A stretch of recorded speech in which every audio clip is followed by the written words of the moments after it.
Hello everyone, आज के lecture में हम क्लास 10th का chapter number 9 some application of trigonometric यानी त्रिकोणमिति के कुछ अनुप्रयोग जो इसकी एक्सरसाइज 9.1 चल रही थी। एक्सरसाइज 9.1 के अंदर जो हमने क्वेश्चन नंबर 1 से लेकर क्वेश्चन नंबर 8 या 9 तक सॉल्व कर लिए थे।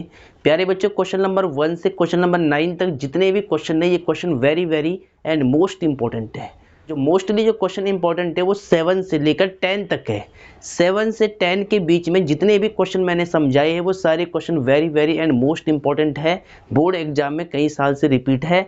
आज के लेक्चर में हमें क्वेश्चन नंबर 10 से स्टार्ट करना है। क्वेश्चन नंबर 10 भी काफ़ी इंपॉर्टेंट है, ठीक है। तो देखिए हम स्टार्ट करते हैं लेक्चर को। सभी बच्चे पहले अपनी एनसीईआरटी बुक निकाल ले। क्वेश्चन नंबर जो 10 है एक बार सुन ले कि इस एक्सरसाइज के अंदर जो वेरी इंपॉर्टेंट वाले क्वेश्चन है उनको एक बार पहले आप सुन ले। क्वेश्चन नंबर 10 हो गया, क्वेश्चन नंबर 12 हो गया, क्वेश्चन नंबर 13 भी है, 15 और 16 भी है, ठीक है। 16 तो नई बुक में नहीं दिया है, लेकिन ये आ सकता है एग्जाम में। ऐसे जो सवाल है वो आपने पीछे सीखे थे एग्जाम्पल में, ठीक है। तो यानी 16 भी इंपॉर्टेंट क्वेश्चन बन जाता है, ठीक है। क्वेश्चन नंबर 16 है, ये भी इंपॉर्टेंट बन जाता है।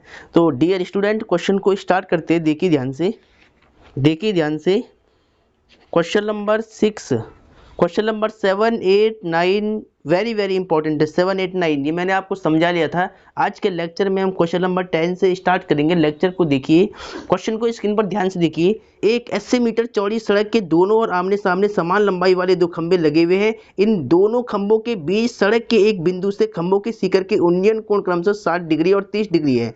खंभों की ऊंचाई और खंभों से बिंदु की दूरी ज्ञात कीजिए।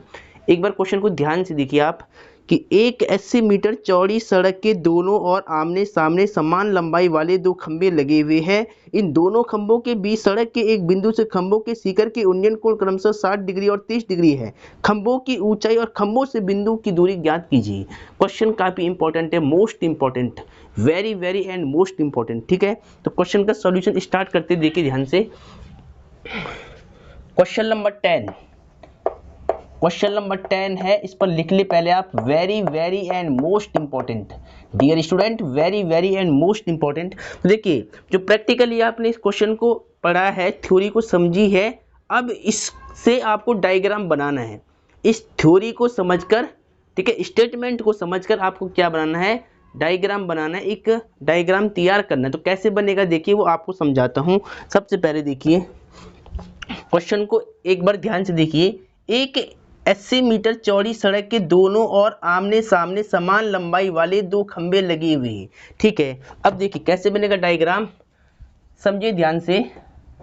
स्केल से मैं लाइन खींचता हूं। अगर लाइन इससे खींची जाती है तो देखिए, इससे लाइन खींचना वैसे मुश्किल है क्योंकि ये चौक है, चौक से थोड़ा सा डिफरेंट हो जाता है।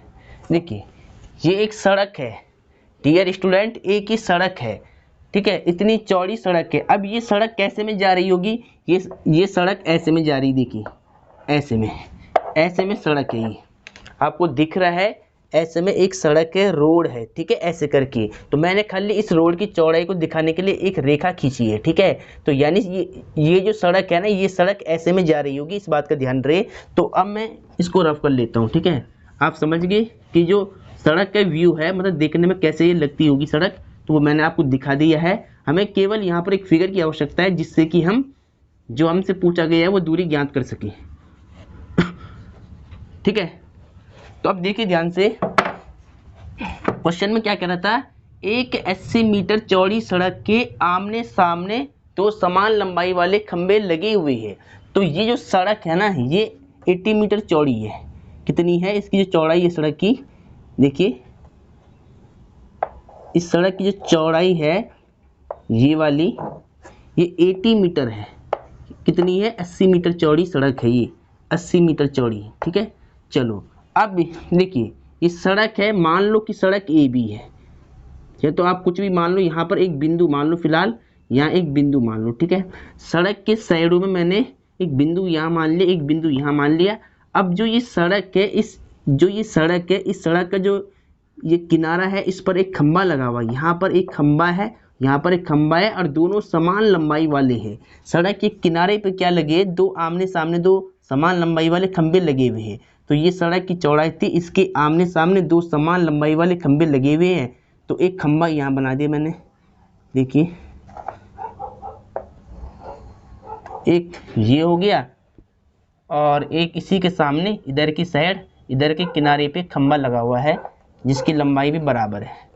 ठीक है, क्वेश्चन में क्या कहा है कि एक 80 मीटर चौड़ी सड़क है और उसके आमने सामने दो समान लंबाई वाले खंबे लगे हुए हैं, यानी इनकी लंबाई समान है। ये जो खंबा है, पोल है, ये इसको मान लो ए बी पोल है, ए बी, और सड़क की चौड़ाई है बी सी, ए बी, इसको सी और इसको डी मान लो। तो प्यारे बच्चों, ए बी एक खंबा है और बी सी सड़क की चौड़ाई है और इसके दूसरे और एक खंबा सी डी है। ठीक है, अब क्या कहता है कि ये दोनों जो खंबे वो समान लंबाई वाले हैं। अगर ये खंबा h लंबाई का, मान लिया कि इस खंबे की लंबाई h मीटर है, मान लिया इस खंबे की लंबाई h मीटर है, तो इसके सामने वाला जो खंबा है वो भी क्या होगा, h मीटर का होगा। ठीक है, क्योंकि दोनों क्या समान लंबाई वाले हैं, क्वेश्चन में बोला गया है पहले से ही। ठीक है ठीक है, अब देखिए आगे, अब आगे क्या कहता है, स्टेटमेंट को पढ़ लीजिएगा पहले दोबारा आप। देखिए अब कहता है कि एक 80 मीटर चौड़ी सड़क के दोनों और आमने सामने समान लंबाई वाले दो खंबे लगे हुए हैं, वो हमने लगा दिए हैं। ठीक है, अब आगे देखिए, फिर कहता है इन दोनों खंभों के बीच सड़क के एक बिंदु से खंभों के शिखर के उन्नयन कोण क्रमशः 60 डिग्री और 30 डिग्री है। यानी देखिए, जो ये खंबे के बीच में, देखो एक खंबा ए बी है, एक सी डी है, इनके बीच में सड़क में एक बिंदु है, सड़क पर एक बिंदु, तो यहाँ सड़क BC है, तो BC के ऊपर एक बिंदु है, मान लो यहाँ पर एक बिंदु है। ठीक है, एक पॉइंट मान लो यहाँ पर एक बिंदु है, तो ये A था, B था, ये C था, इसको D मान लो पॉइंट को, ये मैंने मान लिया यहाँ पर D बिंदु। ठीक है, इसको थोड़ा सा आप नीचे लिख ले, चलो इसको हटा के नीचे लिख लेते पहले। ये जो सड़क की चौड़ाई थी ना, ये 80 मीटर थी, इसको मैंने नीचे लिख दिया ऐसे करके। ठीक है, अब देखिए सड़क के बीच में एक बिंदु है, इन दोनों खंभों के बीच में, यहाँ पर मान लें एक बिंदु है सड़क के बीच। अब इस बिंदु से, सड़क के बीच में जो बिंदु है, इस बिंदु से जो ये दोनों खंभे, इनकी शिखर का उन्नयन कोण, यानी ये वाला एंगल और यहाँ से ये वाला एंगल, ये 60 और 30 यानी 60 डिग्री और 30 डिग्री है।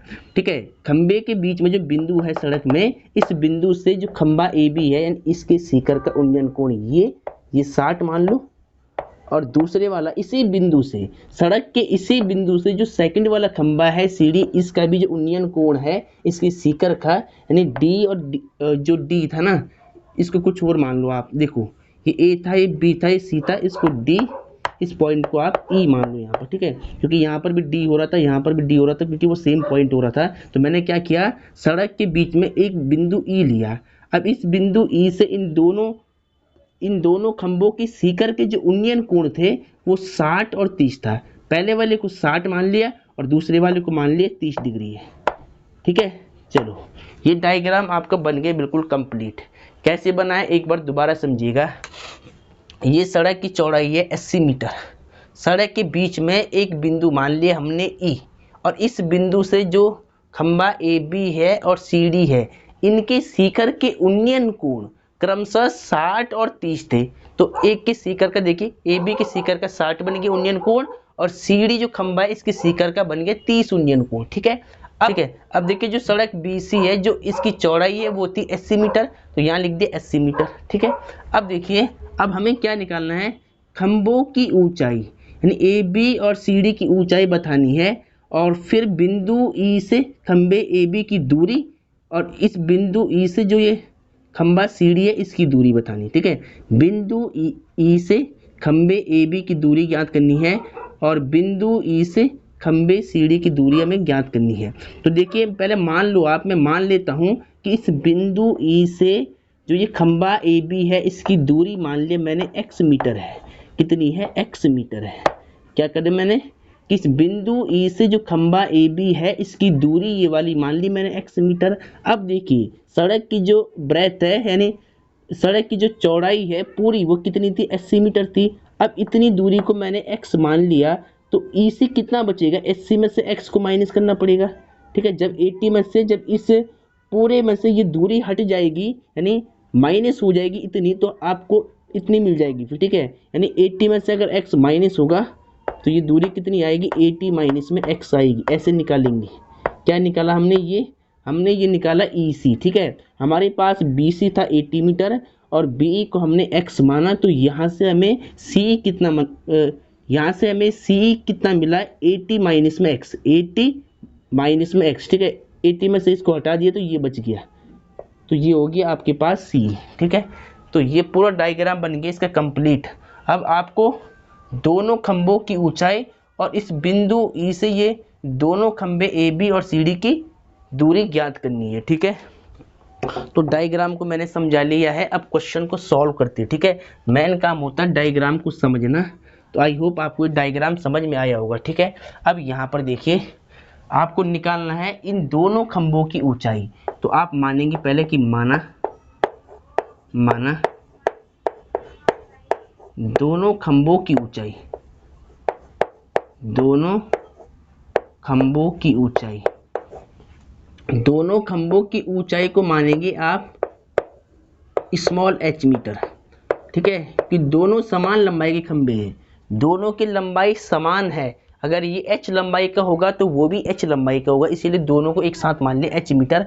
अब मानना पड़ेगा कि जो ये खंभा AB है इसकी बिंदु E से दूरी कितनी होगी, तो वो हमने x मानने की, तो आप मान सकते हैं कि माना बिंदु E से खंभे AB की दूरी, ठीक है। बिंदु E से जो ये खंभा AB है इसकी दूरी मान ली मैंने x मीटर, इसीलिए हम क्या बोल सकते हैं, इसीलिए जो बिंदु कौन सा वाला है, E है, इसकी जो C से दूरी होगी ना, खंभे CD से जो दूरी होगी बिंदु E की, वो क्या होगी 80 माइनस एक्स, क्योंकि ये 80 था ही x है, हमें ये चाहिए, तो 80 में से ये माइनस होगा तो ये मिल जाएगा। तो यानी इसीलिए हम बोलेंगे बिंदु E की खंभे CD से, ठीक है, खंभे CD से दूरी, बिंदु E की खंभे CD से दूरी कितनी हो जाएगी, 80 माइनस में x मीटर में, ठीक है। इनकी वैल्यू आपको निकालनी है, ये मीटर में लिखा गया है, यहाँ पर h था और ये मीटर में है, ठीक है। अब आपको क्या करना है, इन दोनों खंभों के बीच की दूरी यानी BE और CE निकालना है और इन दोनों खंभों की ऊंचाई निकालनी है। डायग्राम को मैंने बिल्कुल बना दिया है, अब इसका सॉल्यूशन स्टार्ट करते हैं। देखिए अब क्या करेंगे, अब आपको समकोण त्रिभुज देखने, पहले समकोण त्रिभुज कहाँ पर बने हुए हैं। देखिए एक समकोण त्रिभुज ABE बना हुआ है और एक CED बना हुआ है। तो देखिए समकोण त्रिभुज हो गया, राइट एंगल ट्राइंगल हो गया, ये भी समकोण त्रिभुज हो गया। तो सबसे पहले जो समकोण त्रिभुज है ABE, इसमें लगा लो tan थीटा। मोस्टली हम यूज क्या करते हैं, tan थीटा का सूत्र, तो आपको इसकी वैल्यू भी और इसका सूत्र भी याद होना चाहिए। तो हम क्या करेंगे, जो समकोण त्रिभुज ABE है इसमें लगाएंगे tan थीटा। तो आप यहाँ लिख लो पहले त्रिभुज ABE में tan थीटा। tan का सूत्र क्या होता है, लंब बटे आधार। tan का सूत्र क्या होता है, लंब बटे आधार। यहाँ क्या लगाएंगे, लंब बटे आधार। तो अब देखिए ध्यान से, tan सेम थीटा कितना होगा, समकोण त्रिभुज ABE के लिए जो थीटा है वो 60 है, तो यहाँ 60 रख लो आप। लंब कितना होगा, लंब देखिए ABE के लिए ये लंब है, ये आधार है, तो लंब हो गया AB। आधार कितना होगा, आधार है BE, ठीक है। अब देखिए tan 60 का मान कितना होता है, tan 60 का मान √3 और AB क्या, देखिए AB को आपने h माना था, h, और BE कितना था, BE को आपने x माना है, ठीक है। क्रॉस मल्टीप्लाई कर लो अब यहाँ पर, तो √3 का x से मल्टीप्लाई होगा तो √3 इंटू x, और h का इंटू 1 में होगा तो h 1 जा h, ठीक है। तो यहाँ से आपने h की वैल्यू निकाल दी है। चाहो तो आप इसको ऐसे घुमा के लिख लो, h 1 जा h और रूट 3 की वैल्यू क्या होगी, रूट 3x, ऐसे करके, ठीक है। ये आ गया आपके पास h का मान। तो ये मान लो फिलहाल समीकरण नंबर 1, बाद में इसका यूज होगा, ठीक है। अब आगे देखिए, अब आपको क्या करना है, पुनः जो दूसरा वाला समकोण त्रिभुज है उसमें लगा लो tan थीटा। देखिए CED है समकोण त्रिभुज, तो यहाँ लिख लो पुनः समकोण त्रिभुज CED में इसमें लगा लो tan थीटा। tan का सूत्र वही सेम, लंब बटे आधार, यूज कर लो फॉर्मूला, लंब बटे आधार, ठीक है। अब देखिए tan से थीटा का मान कितना है, CED समकोण त्रिभुज का थीटा होगा 30 डिग्री, तो यहाँ 30 रख दो। और लंब कितना होगा, लंब होगा CD। आधार कितना होगा, आधार है CE, ठीक है, यहाँ रख दो CE। अब tan 30 की वैल्यू क्या होती है, 1 में रूट 3। CD कितना है, CD है h, और C कितना, देखिए C हमने निकाला था 80 माइनस में x, तो 80 माइनस में x, क्रॉस मल्टीप्लाई कर ले यहाँ पर, तो h का रूट 3 में होगा, तो यहाँ पर होगा आपका, देखिए h का जब रूट 3 से इंटू होगा तो रूट 3h हो जाएगा, ऐसे क्रॉस मल्टीप्लाई कर रहे, ठीक है। और 80 माइनस एक्स का जब 1 में होगा तो 80 माइनस में x हो जाएगा, 1 टाइम में, ठीक है। अब यहाँ तक आपने नोट कर लिया होगा। अब यहाँ से देखिए, ऊपर से देखिए आप, ठीक है, ये इक्वेशन नंबर फर्स्ट आपने नोट कर ली होगी, पहले इसको सही से लिख ले एक बार, ठीक है, ये आपने लिख दिया होगा। अब देखिए, यहाँ पर जो h है ना, h का मान यहाँ से रख दो समीकरण नंबर 1 से। देखिए h का मान क्या है, रूट 3x है, और यहाँ पर क्या रहा, h आ रहा है, तो मैं क्या करूँगा, इस समीकरण 1 से जो h का मान है वो रूट 3x यहाँ पे रख दूंगा, ठीक है। तो अब देखिए रूट 3 बिल्कुल सेम रहेगा, और h की वैल्यू मेरे पास कितनी है, रूट 3x है, तो यहाँ मैं रूट 3 और x रख देता हूँ, ठीक है। और 80 माइनस एक्स बिल्कुल सेम रहेगा। अब आपको इसको सॉल्व करना है। अब इस स्टेप को यहाँ से देखिए आप, देखिए जब रूट 3 का रूट 3 में इंटू होता है, गुणा होती, तो केवल 3 मिलता है, और साथ में वेरिएबल कितना है, x है, ठीक है। राइट में क्या था, 80 माइनस में x था, x की वैल्यू यहाँ से निकाल ले, माइनस का x लेफ्ट साइड में आएगा तो प्लस का x बच जाएगा, राइट में 80 प्लस का, 3x में x ऐड करो तो 4x और 80 से x इक्वल टू 80 अपॉन में 4, इसे 4 से भाग कर दो, डिवाइड कर दो, 4 1 जा 4, 4 2 जा 8, 0। x की वैल्यू कितनी आई है, 20 मीटर में, ठीक है। अब देखिए, यानी x की वैल्यू क्या आई है, 20 मीटर, यानी जो बिंदु E से जो ये खंबा AB है, इसकी दूरी कितनी होगी, यहाँ से यहाँ तक 20 मीटर होगी। हमें हाइट भी चाहिए होगी, ठीक है। तो हाइट के लिए क्या करेंगे, x का मान समीकरण 1 में रखेंगे, ठीक है। समीकरण 1 अभी मैंने यहाँ पे लिखी थी, ठीक है, वो आप देख लेना क्या मानी थी, मैंने मानी थी समीकरण नंबर 1 को h equal to root 3x, ये माना था। h की वैल्यू हमने यहाँ रखी थी ना, तो h की वैल्यू क्या थी, रूट 3x, ये थी हमारे पास समीकरण नंबर 1, ठीक है। तो इस समीकरण नंबर 1 में आपको x की वैल्यू डालनी है और यहाँ से h का मान निकालना है। तो अब हम क्या लिखेंगे, पहले x का मान, इसके बाद आपको क्या करना है, x का मान समीकरण 1 में डाल के h का मान निकालना है।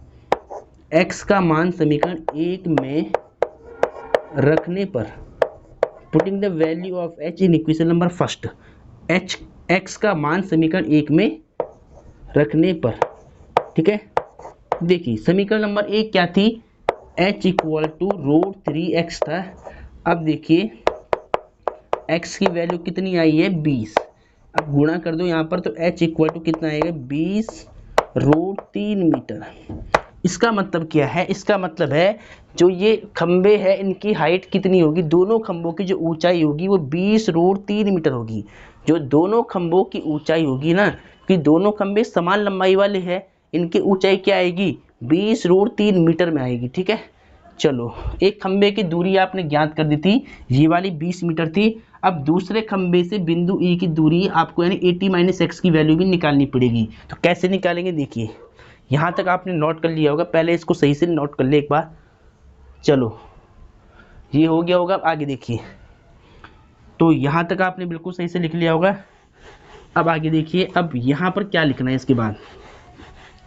इसके बाद x और h की वैल्यू आपने निकाल ली है।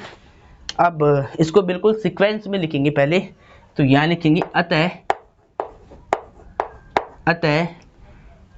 दोनों खंभों की ऊंचाई, अतः दोनों खंभों की ऊंचाई, दोनों खंभों की ऊंचाई, दोनों खंभों की ऊंचाई को आपने क्या माना था, h माना था। और h की वैल्यू कितनी आई है, h की वैल्यू देखिए यहाँ पे निकाली है हमने 20√3 मीटर है, ठीक है। और फिर तथा बिंदु E से जो ये खंभा AB है इसकी दूरी x थी, तो आप लिख सकते तथा बिंदु E से खंभे AB की दूरी, बिंदु E से खंभे AB की दूरी, बिंदु E से खंभे AB की दूरी कितनी होगी, ये x थी, बिंदु E से इसकी दूरी कितनी थी, खंभे की x थी। x का मान कितना निकाला आपने, x का मान अभी निकाला था हमने 20 मीटर, तो यहाँ लिख देंगे 20 मीटर। इसीलिए हम बोलेंगे कि जो बिंदु E से खंभे, जो सेकंड वाला खंभा है ना, बिंदु E से जो ये सेकंड वाला खंभा है CD, इसकी दूरी क्या थी 80 - x, तो यहाँ पर x की वैल्यू रख दोगे पहले। तो इसीलिए बिंदु E से खंभे CD की दूरी, खंभे CD की दूरी, बिंदु E से खंभे CD की दूरी कितनी थी 80 - x, x की वैल्यू फिल कर दो यहाँ पर। x की वैल्यू कितनी निकाली थी 20, तो 80 में से 20 घटा दो तो कितना आएगा, 80 में से 20 माइनस करना है तो कितना आएगा 60 मीटर में आएगा, डिग्री में नहीं मीटर में। जब 80 में से 20 माइनस होगा तो कितना आएगा 60 मीटर। यानी जो दूसरा वाला खंभा है इस बिंदु E से 60 मीटर की दूरी पर होगा, और जो यानी पहले वाला खंभा AB है इस बिंदु से 20 मीटर की दूरी पर होगा। और इनकी जो हाइट है दोनों खंभों की वो कितनी होगी 20√3 मीटर। ऐसे बिल्कुल सीक्वेंस में आंसर को लिखना है, ठीक है। तो आई होप आपको एक क्वेश्चन समझ में आ गया होगा। पहले इसको सही से लिख ले, एक बार नोट कर ले इसको, फिर जस्ट हम सेकंड क्वेश्चन करते हैं, ठीक है। तो क्वेश्चन काफ़ी इंपॉर्टेंट है, वेरी वेरी इंपॉर्टेंट। प्यारे बच्चों ये आपने नोट कर लिया होगा। अब आगे देखिए क्वेश्चन नंबर 11 को देखिए, ये भी इंपॉर्टेंट क्वेश्चन है। क्वेश्चन नंबर 11 का डायग्राम दिया हुआ भी है, ठीक है। तो देखिए ध्यान से, एक नहर के एक तट पर एक टीवी टावर ऊर्ध्वाधर खड़ा है। टावर के ठीक सामने दूसरे तट के एक अन्य बिंदु से टावर की शिखर का उन्नयन कोण 60 डिग्री है। इसी तट पर इस बिंदु से 20 मीटर दूर और इस बिंदु को मीनार के पास से मिलाने वाली रेखा पर स्थित एक अन्य बिंदु से टावर की शिखर का उन्नयन कोण 30 डिग्री है। टावर की ऊंचाई और नहर की चौड़ाई ज्ञात कीजिए। टावर की ऊंचाई और नहर की चौड़ाई आपको ज्ञात करनी है। डायग्राम दिया हुआ है, तो देखिए ध्यान से। क्वेश्चन नंबर 11 है, ये 11 क्वेश्चन है, इसका डायग्राम भी दिया हुआ है, तो आपको दिक्कत नहीं होगी, ठीक है। तो एक नहर के एक तट पर एक टीवी टावर ऊर्ध्वाधर खड़ा है। टावर के ठीक सामने दूसरे तट पर एक अन्य बिंदु से टावर के शिखर का उन्नयन कोण 60 है, ठीक है। चलो अब देखिए यहाँ पर सबसे पहले देखिए इसका डायग्राम दिया हुआ भी है, तो आपको दिक्कत नहीं होगी। ये नीचे क्या है, हॉरिजॉन्टल लेवल है, भूमि है, ठीक है। और यहाँ पर एक टावर खड़ा है, टीवी टावर बोल सकते हैं इसको, एक यहाँ पे टावर खड़ा है। अब क्या कहता है, टावर के दूसरी साइड देखिए, ये ए बी मान लो यहाँ पे टावर दिया हुआ है, डायग्राम यहाँ पर दे भी रखा है आपको, ठीक है। तो इसकी दूसरी साइड यहाँ पर एक बिंदु है कोई डी, ठीक है, एक बिंदु है यहाँ पे डी। अब इसके शिखर का जो उन्नयन कोण है टावर की शिखर का, इसको मिला दो आप, इसको मिला दो पहले, ऐसे स्केल के द्वारा इसको मिला देना है। तो टावर के शिखर का जो उन्नयन कोण है वो कितना है 30 डिग्री है, ठीक है। अब यहाँ पर एक बिंदु सी है, ठीक है। तो सी से इसी के शिखर का जो उन्नयन कोण है वो क्वेश्चन में 60 डिग्री दिया हुआ है पहले से, ठीक है। 60, ये 30 है, ये 60 है। अब सी से डी के बीच की दूरी दी है 20 मीटर है, कितनी है 20 मीटर है, ठीक है।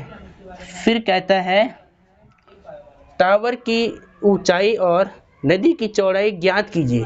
टावर की ऊंचाई, टावर तो ये है, इसकी ऊंचाई आपको निकालनी है। नदी की चौड़ाई यानी BC, ठीक है। ये यहाँ पर नदी की चौड़ाई है, तो ये BC ये आपको ज्ञात करनी है। तो ये मान लो आप x मीटर है, नदी की चौड़ाई को मान लिया आपने x मीटर, और जो ये टावर है इसकी हाइट यानी ऊंचाई को मान लिया आपने h मीटर। तो आपको इसमें निकालनी है x की वैल्यू और h की वैल्यू निकालनी है, ठीक है। तो कैसे निकालोगे देखिए ध्यान से, पहले डायग्राम तो आपको दिया हुआ भी है तो कोई दिक्कत नहीं होगी। तो अब देखिए बना भी लिया है मैंने। अब देखिए ध्यान से, जो चीज़ हमें ज्ञात करनी होती है उसको हम x या h मान लेते हैं। तो हाइट को हमने मान लिया h और चौड़ाई को मान लिया हमने रिवर की x, नदी की जो ब्रेथ है यानी चौड़ाई है उसको x मान लिया है। तो अब आप यहाँ पे लिख ले, पहले इसको लिखना कैसे सीक्वेंस में, चौड़ाई ज्ञात करनी थी नदी की और ऊंचाई ज्ञात करनी थी टावर की। तो मान लो कि माना, अब हम क्या मानेंगे, माना नदी की चौड़ाई को मान लिया मैंने x मीटर तथा टावर की ऊंचाई नदी की चौड़ाई को मान लिया मैंने x मीटर, और जो टावर की ऊंचाई है इसको मान लिया मैंने h मीटर, ठीक है। x और h की वैल्यू आपको निकालनी है, ठीक है। कैसे निकालोगे देखिए ध्यान से, दो समकोण त्रिभुज बने हुए हैं, एक ABC समकोण त्रिभुज, इसमें लगाना है tan थीटा, और दूसरे वाला समकोण त्रिभुज है ABD, इसमें लगाना है tan थीटा, ठीक है। तो अब देखिए, तो यहाँ लिखते सबसे पहले समकोण त्रिभुज ABC में लगा लो आप tan थीटा। tan का सूत्र क्या होता है, लंब बटे आधार, क्या सूत्र होता है, लंब बटे आधार, ठीक है।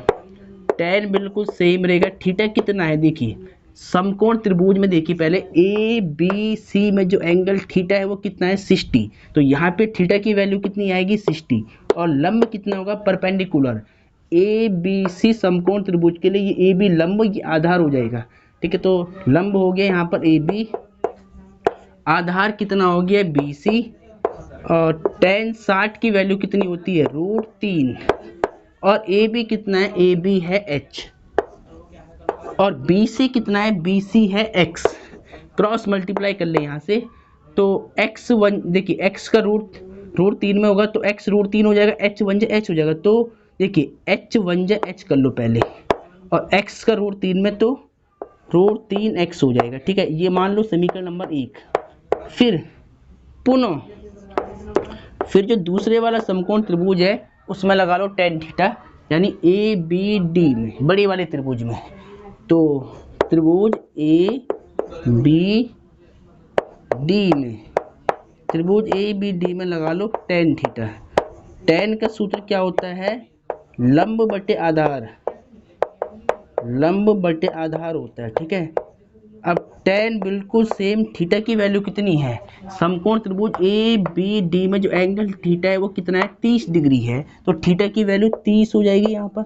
अब लंब कितना है, समकोण त्रिभुज ABD के लिए ये लंब है, तो लंब, आधार कितना है, लंब है AB, आधार कितना है BD, तो यहाँ रख दो BD। tan 30 की वैल्यू कितनी होगी 1 में √3 होगी, और AB कितना है, AB था h पूरा, तो यहाँ रख दो h। अब BD कितना है देखिए, ये BD की वैल्यू आपको चाहिए, ठीक है। तो देखिए इस BD को मैं क्या लिख सकता हूँ, BC में जब CD को जोड़ेंगे तो हमें क्या मिलेगा, BD मिलेगा। तो इस BD को लिख लो टुकड़ों में BC प्लस CD, तो यहाँ क्या लिख रहा हूँ BC प्लस CD, ऐसे, ठीक है। अब इसको यहाँ से देखिए 1/√3 बिल्कुल सेम रहेगा, h आपको सेम रखना है।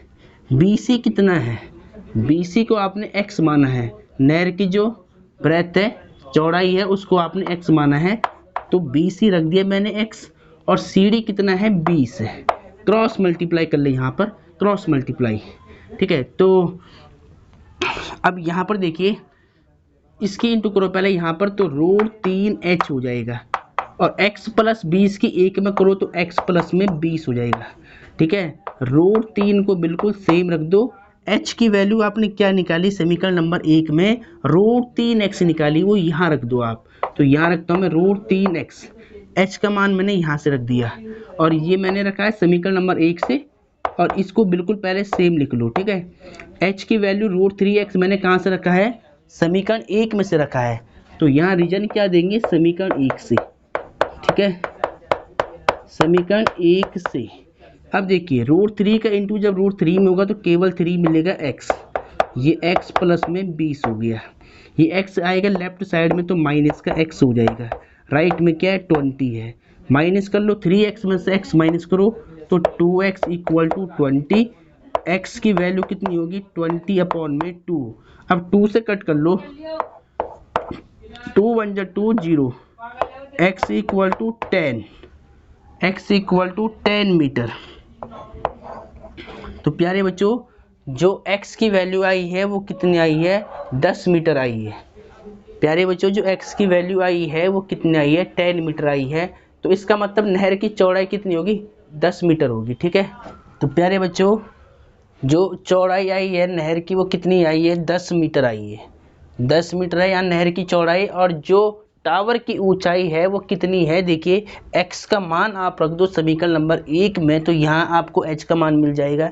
इसके बाद आपको लिखना है, देखिए ये 2 लाइन में हटा देता हूँ पहले यहाँ से, देखिए इसके बाद आपको क्या करना है, x के मान को समीकरण नंबर 1 में रखना है, तो इसके नीचे करना है आपको लास्ट में वहाँ पर, ठीक है, मैं यहाँ पे कर रहा हूँ, x का मान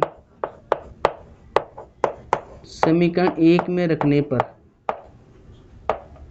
x का मान समीकरण 1 में रखने पर, समीकरण नंबर 1 कितनी थी, h इक्वल टू √3x थी, ठीक है, h बिल्कुल सेम रहेगा, √3, x की वैल्यू कितनी निकाली आपने 10, तो h इक्वल टू कितना आएगा 10 में 10 इंटू √3 को बाद में लिख लो मीटर में आ गया, ठीक है। तो अतः अब आप क्या लिख सकते हैं, देखिए जो टावर है, टावर की हाइट कितनी है, टावर ए बी की जो हाइट है h की वैल्यू कितनी है 10√3, और नदी की चौड़ाई जो x मानी थी आपने वो क्या है 10 मीटर है, नदी की चौड़ाई जिसको x माना था वो कितना है 10 मीटर है, ठीक है। अब आंसर को लास्ट में एकदम सीक्वेंस में कैसे लिखना है, अब आपको लास्ट में लिखना है कि अतः टावर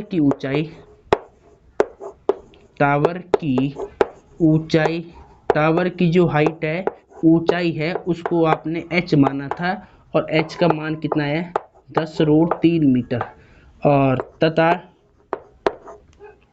नदी की चौड़ाई को जो आपने माना था वो क्या माना था, x का मान कितना है 10 मीटर आ गया, और ये क्वेश्चन खत्म हो गया, ठीक है। ये क्वेश्चन भी इम्पोर्टेंट है, तो इस क्वेश्चन को बिल्कुल सही से नोट करना है। तो डियर स्टूडेंट पहले इस क्वेश्चन को बिल्कुल सही से नोट कर ले, क्वेश्चन ये भी इम्पोर्टेंट क्वेश्चन है, काफ़ी इम्पोर्टेंट है, ये भी रिपीट है, तो इसलिए इस क्वेश्चन को भी सही से नोट करना है। अब डियर स्टूडेंट क्वेश्चन नंबर 12 को देखिए, क्वेश्चन नंबर 12 भी काफ़ी इंपॉर्टेंट है, जो सबसे ज़्यादा बार रिपीट होने वाला क्वेश्चन है बोर्ड एग्जाम में, वो है question number 12। Question number 12 is very very and most important, very very important question है क्वेश्चन नंबर 12, ठीक है। तो देखिए क्वेश्चन नंबर 12 क्या कहता है, 7 मीटर ऊंचे भवन की शिखर से एक केबल टावर की शिखर का उन्नयन कोण 60 डिग्री है और इसके पाद का अवनमन कोण 45 डिग्री है, टावर की ऊंचाई ज्ञात कीजिए। क्वेश्चन को ध्यान से सुनिए, एक बार मैं दोबारा कह लूँ क्वेश्चन को रोक करके, ये question very very and most important है, सबसे अधिक बार जो रिपीट होने वाला क्वेश्चन है बोर्ड एग्जाम में वो क्वेश्चन नंबर 12 है, ठीक है। एक बार ध्यान से सुनिए, 7 मीटर ऊंचे भवन की शिखर से एक केबल टावर की शिखर का उन्नयन कोण 60 डिग्री है और इसके पाद का अवनमन कोण 45 डिग्री है, टावर की ऊंचाई ज्ञात कीजिए। Very very and most important question. तो देखिए, अब देखिए इसका डायग्राम आपको नहीं दिया है, इसका डायग्राम आपको नहीं दिया है, तो इसके डायग्राम को पहले ध्यान से समझना है कि कैसे बन रहा है, ठीक है। देखिए ध्यान से स्टार्ट करते हैं, ठीक है। क्वेश्चन काफ़ी इंपॉर्टेंट है, पहले क्वेश्चन का नंबर डालेंगे और फिर सॉल्व करेंगे, ठीक है। क्वेश्चन नंबर 12 है और इस पर लिख ले आप मोस्ट इंपॉर्टेंट, सबसे ज़्यादा बार रिपीट होने वाला क्वेश्चन है ये, ठीक है। अब क्या कहता है देखिए, 7 मीटर ऊंचे भवन के शिखर से एक केबल टावर के शिखर का उन्नयन कोण 60 डिग्री है।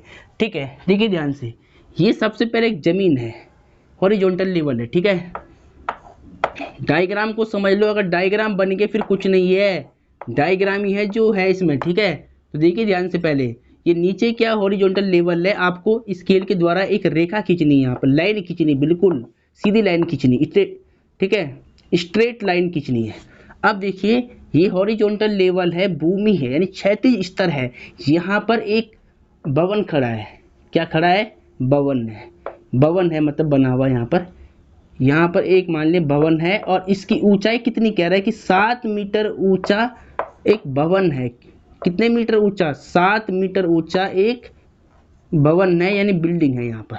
अब क्या कहता है, इसके सामने एक टावर है, टावर हमेशा बड़ा होता है भवन से, इस बात का ध्यान रखना है। टावर की हाइट क्या होती है, भवन की हाइट से ज़्यादा होती है।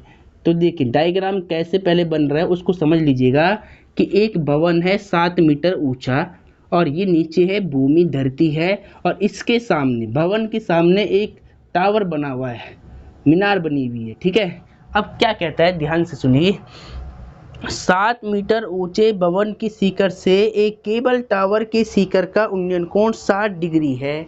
भवन के शिखर से केबल टावर का शिखर यहाँ पर है, और इसका शिखर यहाँ पर है। इन दोनों के शिखर का जो उन्नयन कोण है ना, इसको मिला दो पहले, वो कितना है, 60 डिग्री है।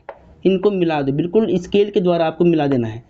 केबल टावर के शिखर से और भवन के शिखर का जो उन्नयन कोण है, ये वाला एंगल, यानी जो यहाँ पर एंगल होगा वो कितना होगा, 60 डिग्री होगा। लेकिन कोण बन रहा है यहाँ से, तो यहाँ से क्या करेंगे, कोण बनाने के लिए एक रेखा खींचेंगे, क्षैतिज रेखा। इसके समांतर एक रेखा यहाँ पर खींचनी पड़ेगी आपको, ऐसे करके क्षैतिज रेखा है। ठीक है, ये भी क्षैतिज रेखा है, ये भी क्षैतिज रेखा होगी। इसके पैरेलल, जैसे लाइन ने खींची थी वैसे एक हमने यहाँ पर खींच ली, इसके पैरेलल बिल्कुल जस्ट। ठीक है, तो अब देखिए ध्यान से, 7 मीटर ऊंचा जो भवन था, इसके शिखर से केबल टावर के शिखर का जो उन्नयन कोण है, ठीक है, 7 मीटर ऊंचे भवन के शिखर से केबल टावर के शिखर का उन्नयन कोण, ये वाला उन्नयन कोण नीचे से बनना ऊपर की ओर, उन्नयन कोण कितना है, 60 डिग्री होगा। देखिए, अब इस स्टेटमेंट को दोबारा पढ़ लीजिएगा। 7 मीटर ऊंचे भवन के शिखर से एक केबल टावर के शिखर का उन्नयन कोण 60 डिग्री है। 7 मीटर ऊंचे भवन के शिखर से एक केबल टावर के शिखर का, इनके शिखर का, दोनों के शिखर का जो उन्नयन कोण है वो कितना है, 60 डिग्री है। फिर क्या बोला है, और इसके पाद का अवनमन कोण 45 डिग्री है। किसके पाद का, केबल टावर के पाद का। देखिए, केबल टावर तो ये वाला है, इसका जो मतलब फुट पॉइंट है, पाद बिंदु वो यहाँ पर होगा, इसी के पाद का और यहाँ से मिला दो, इसी बिंदु से इसके जो केबल टावर का जो पाद बिंदु है इनको मिला दो इसी बिंदु से। ठीक है, इसी बिंदु से केबल टावर के पाद बिंदु का, यानी इसको यहाँ से मिला दो। ठीक है, इसके शिखर का और इसके शिखर का जो उन्नयन कोण था वो 60 था, जो इसके शिखर का और इसके शिखर का उन्नयन कोण था वो 60 था। अब केबल टावर के पाद का और इसके शिखर से देखने पर, मतलब यहाँ से हम यहाँ देख रहे, कोई व्यक्ति यहाँ से नीचे देख रहा होगा, तो जो व्यक्ति यहाँ से यहाँ देख रहा है इसके पाद को, तो वो जो एंगल बनेगा, अवनमन कोण है, वो यहाँ से बन रहा है, नीचे की ओर बन रहा है, तो यानी वो कोण कितना है, 45 डिग्री है। ठीक है, अब देखना, ये समांतर रेखा है इसके, ये समांतर है इसके, तो ये रेखा होगी तिर्यक रेखा, तो यानी ये कोण और ये कोण क्या होगा, एकांतर अंत्य कोण। ठीक है, जो कोण ये होगा वही कोण ये भी होगा नीचे वाला, तो ये कोण कितना हो जाएगा, 45 डिग्री हो जाएगा ये भी। ठीक है, तो यानी अब एक समकोण त्रिभुज आपको ये मिल गया है, ये वाला समकोण त्रिभुज और एक ये वाला समकोण त्रिभुज, इनमें आपको काम करना है और कोण दिए हुए। देखिए, इस वाले समकोण त्रिभुज में जो कोण है वो 60 है, और जो ये वाला समकोण त्रिभुज है इसमें एंगल 45 डिग्री है, 45 डिग्री है। ठीक है, तो डायग्राम को बिल्कुल ध्यान से समझना है। बच्चों से यहाँ पर कई बार गलती होती है कि पहले इसी के शिखर का जो उन्नयन कोण है वो 60 है, अब केबल टावर का जो पाद बिंदु है इससे और इसके शिखर का जो अवनमन कोण है, यानी यहाँ से कोई व्यक्ति नीचे देख रहा होगा, इस केबल टावर के पाद बिंदु को देख रहा होगा, ठीक है, यहाँ से, तो जो अवनमन कोण होगा वो ऊपर से बनता है नीचे की ओर, ठीक है। अब ये एंगल 45 है तो ये एंगल भी क्या होगा 45 डिग्री, बिकॉज एकांतर अंतः कोण बराबर होते हैं, ठीक है। तो अब इसके नेम रख दो आप, ए, यहाँ पर मान लो बी, यहाँ सी, यहाँ डी, यहाँ ई। डायग्राम आपका बिल्कुल बन गया क्लियर, ठीक है। अब हमें जो निकालना है उसको मान लेंगे हम h, ठीक है। हमें क्या निकालना है, टावर की ऊंचाई ज्ञात कीजिए। टावर यानी AC, टावर क्या AC है पूरा, इसकी ऊंचाई आपको निकालनी, तो मान लो h। तो टावर की ऊंचाई को यहाँ पर मान लेते हैं पूरा AC h मीटर, ठीक है। टावर की जो ऊंचाई है AC ये मान ले मैंने h मीटर, ठीक है। ये आपको निकालना है। अब देखिए ये DE क्या था 7 मीटर था, तो BCDE बन गया एक आयत। अगर ये 7 होगा तो इसके सामने वाला भी 7 हो जाएगा, यानी ये दूरी भी कितनी हो जाएगी 7। क्यों, आयत की सम्मुख भुजाएं बराबर होती है 7 मीटर, ठीक है। आयत बना हुआ BCDE, ये 7 मीटर होगा तो इसके सामने भी ये 7 मीटर हो जाएगा, ठीक है। चलो अब देखिए यहाँ से एक बात और, अब AC को आपने h माना है, BC 7 हो गया है, तो AB कितना होगा, AC में से जब BC माइनस होगा तो क्या मिलेगा, AB मिलेगा। तो ये h है, ये 7 है, तो ये हो जाएगा h माइनस में 7 मीटर। कितना हो जाएगा, AB कितना हो जाएगा, h माइनस में 7 मीटर, ठीक है। अगर ये पूरा h है, ये 7 है, तो h में से अगर BC को हटा देंगे, निकाल देंगे, माइनस हो जाएगा, तो ये बच जाएगा, तो ये कितना होगा h माइनस में 7 मीटर, ठीक है। चलो अब ऊंचाई निकालनी टावर की, तो मान लो कि माना टावर की ऊंचाई, माना टावर की ऊंचाई, कई बार रिपीट है क्वेश्चन में, थोड़ा सही से लिख ले इसको। माना टावर की ऊंचाई, माना टावर की ऊंचाई को मान लिया आपने, AC को मान लिया h मीटर, टावर AC है और AC की ऊंचाई आपको निकालनी है, उसको h मीटर मान लिया है। अब जो समकोण त्रिभुज है उसको लेकर चलेंगे। एक समकोण त्रिभुज आपको दिख रहा होगा CDE, तो पहले ये लेकर चलो, तो लिखो यहाँ पर समकोण त्रिभुज CDE में, CDE में ध्यान से देखिए। हाँ, इसमें लगा लो सबसे पहले tan थीटा। अधिकतर जो यूज होता है रेशियो वो होता है tan थीटा, मैंने आपको बोल रखा है tan थीटा, बेसिक में सारा समझाया है। tan थीटा का सूत्र क्या होता है, लंब बटे आधार, क्या होता है, लंब बटे आधार, ठीक है। चलो tan बिल्कुल सेम रहेगा, tan थीटा, थीटा की वैल्यू भी रख दो आप साथ ही, tan सेम, थीटा कितना होगा, समकोण त्रिभुज CDE के लिए एंगल कितना बन गया था 45, तो थीटा की वैल्यू होगी 45 डिग्री। और लंब कितना होगा, CDE के लिए जो लंब है वो DE है। आधार कितना होगा, आधार है CD, ठीक है। tan 45 डिग्री की वैल्यू कितनी होती 1, और DE कितना है, DE है 7, यहाँ 7 रख दो। और CD आपको नहीं पता तो CD बिल्कुल सेम रहेगा, क्रॉस मल्टीप्लाई कर लो 1 मान के, CD 1 जा CD, और 7 का 1 में गुणा तो 7 1 जा 7, यानी 7 1 जा 7 मीटर। इसका मतलब क्या हुआ, ये CD यानी ये भवनों के बीच, यानी भवन और टावर के बीच की जो ये दूरी है ना, भवन टावर के बीच की जो ये दूरी आई है ये 7 मीटर होगी, ये निकाल दिया। अगर ये 7 है तो इसके सामने वाला ये भी 7 होगा, आयत बना हुआ है। अगर ये 7 तो ये भी 7 हो जाएगा पूरा भी, ठीक है। अब आपको लिखना है पुनः समकोण त्रिभुज, कौन सा वाला,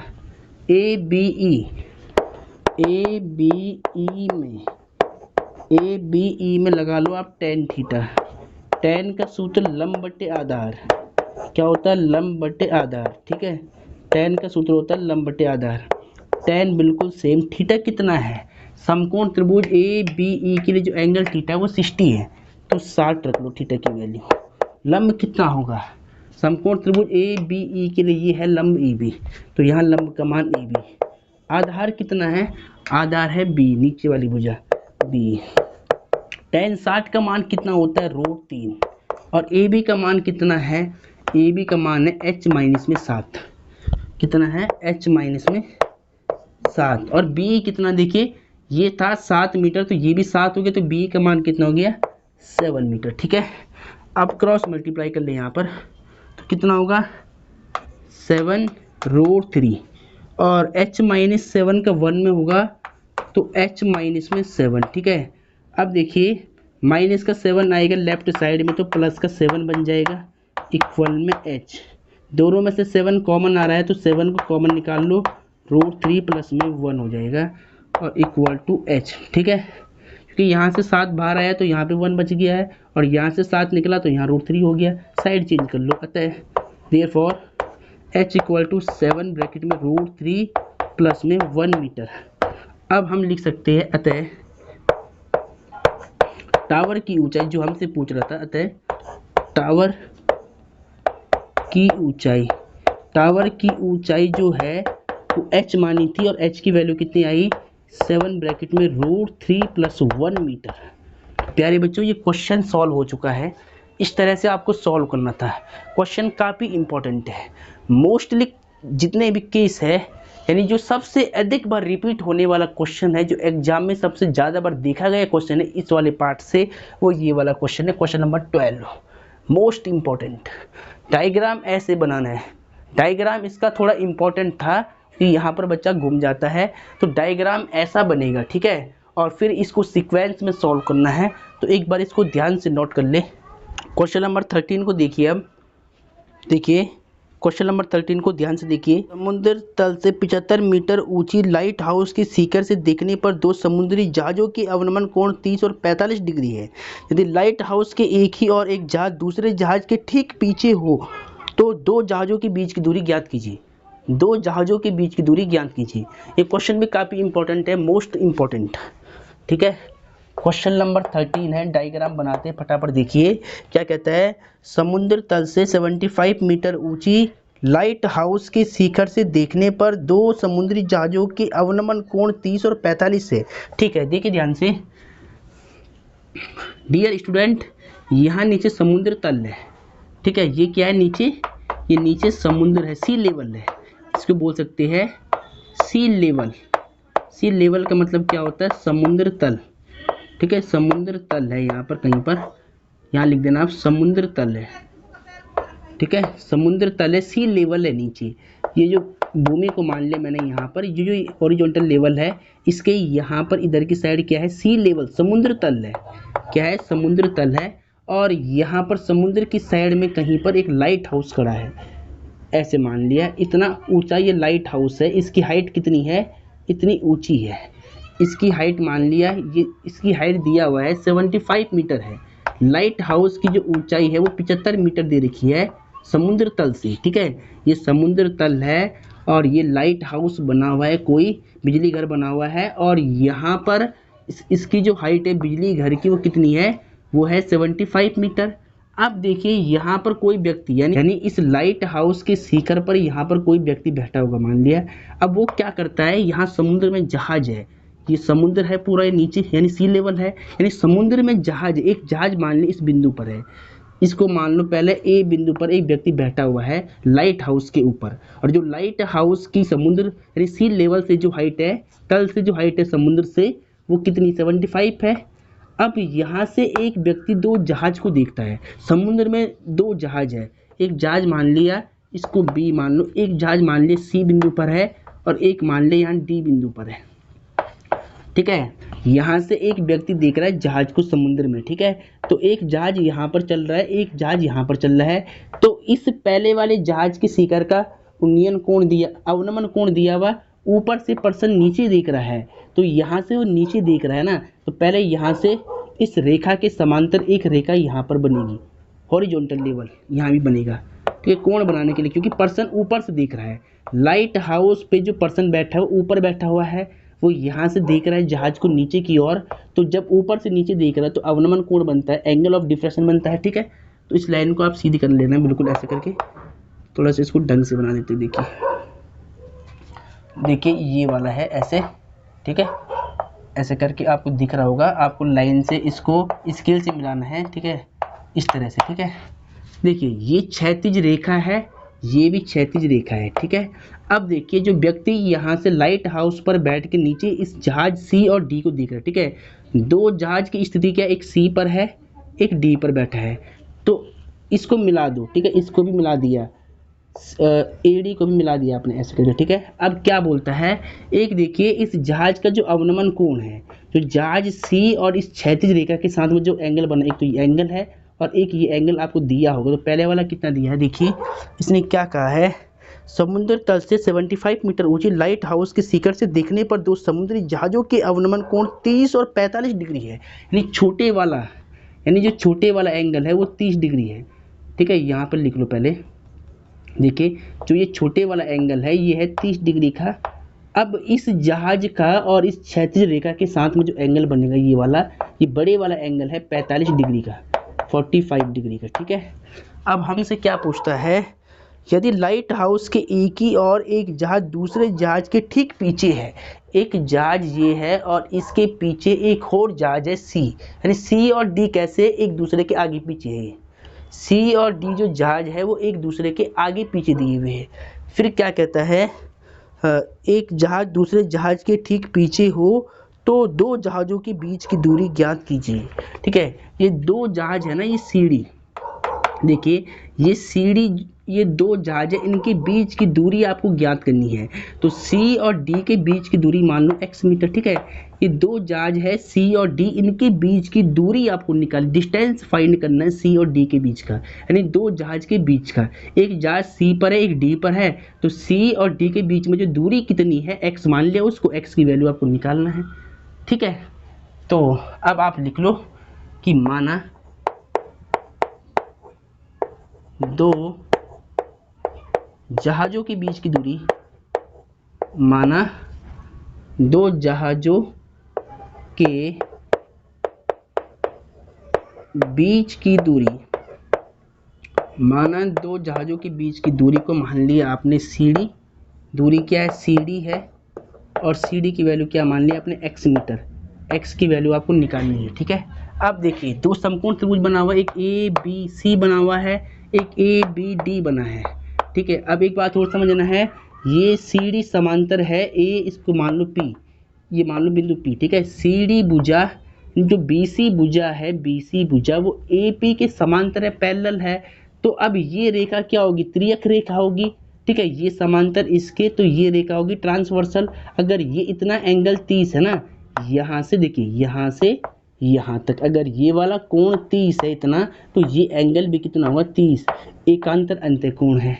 फिर देखिए ये पूरा एंगल, ये पूरा एंगल इतना 45 है, तो ये एंगल भी कितना होगा, यहाँ पर इधर की साइड एकांतर अंत्यकोण बना हुआ है, ये भी 45 हो जाएगा, ठीक है। एंगल आपने निकाल दिए है। अब आप लिखें यहाँ पर समकोण त्रिभुज ए बी डी में, ए बी डी में, इसमें भी लगा लो टेन थीटा, क्या लगाएंगे टेन थीटा। टेन का सूत्र क्या होता है, लंब बटे आधार, क्या सूत्र होता है, लंब बटे आधार, ठीक है। देखिए ध्यान से, टेन बिल्कुल सेम, थीटा कितना होगा, समकोण त्रिभुज ए बी डी के लिए एंगल थीटा कितना है 45 डिग्री, 45 डिग्री है, 45 डिग्री। लंब कितना होगा, ए बी डी के लिए ये लंब है ए बी, ठीक है, लंब कितना हो गया ए बी, आधार कितना हो गया बी डी, ठीक है। टेन 45 की वैल्यू कितनी होती है 1, ए बी कितना है, ए बी है 75 मीटर, और बी डी आपको नहीं पता है तो बी डी आप सेम रख दें, क्रॉस मल्टीप्लाई कर ले यहाँ से, तो बी डी बन जाए बी डी, ये बी डी है, ठीक है, ये कितना है बी डी है, तो बी डी बन जाए बी डी इक्वल टू 75 का 1 से करो तो 75, ठीक है। और मीटर में है तो मीटर में ले लो इसको, चलो। तो यानी बी डी की दूरी आपने कितनी निकाली है 75 मीटर निकाली है। हमें क्या चाहिए था, हमें सी डी के बीच की दूरी चाहिए थी। तो अब पुनः जो दूसरा वाला समकोण त्रिभुज है ए बी सी, इसमें लगा लो टेन थीटा, तो हम क्या लिखेंगे, पुनः समकोण त्रिभुज ए बी सी में, ए बी सी में इसमें लगा लो टेन थीटा। टेन का सूत्र क्या होता है, लंब बटे आधार, लंब बटे आधार, ठीक है। टेन सेम थीटा कितना होगा, देखिए ए बी सी त्रिभुज के लिए एंगल थीटा कितना है 30 डिग्री, कोण कितना है 30 डिग्री है, लंब कितना होगा ए बी, आधार कितना होगा ए बी सी के लिए, बी सी आधार है पूरा तो बी सी।